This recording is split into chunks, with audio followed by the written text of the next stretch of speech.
The story of the final gospel, the gospel of the grace of God.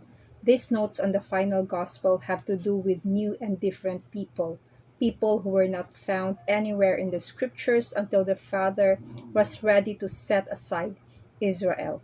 Israel, a people that constantly disobeyed the Lord, would be set aside for a new people who by Christ in them could do nothing but please the Father.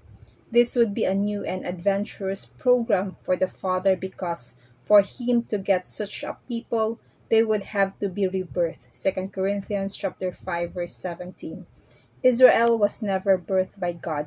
She was a chosen people created by God, but she never could be called God's children. She was always called the children of Israel. For the Father to have children of his own, he would have to birth them himself. This is exactly what he did as a result of Christ's finished work on the cross. Now he would take his very seed and place it in humans and thus create a new human to be called a Christian.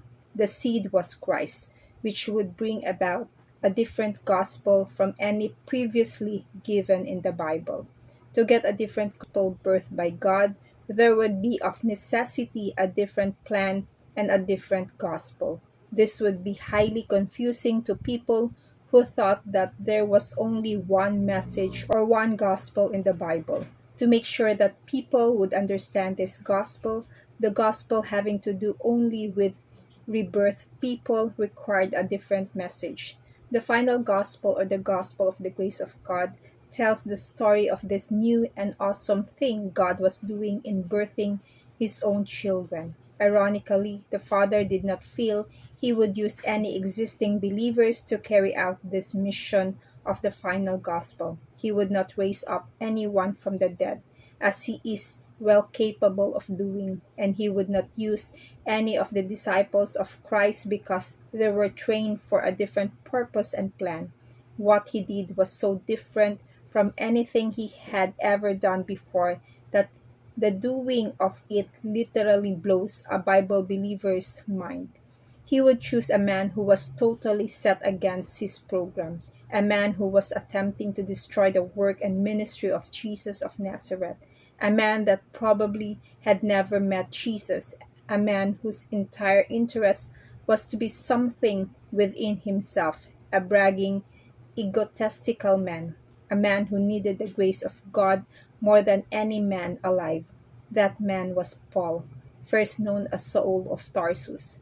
This man, chosen by God, would bring pure grace to humanity. Why this man?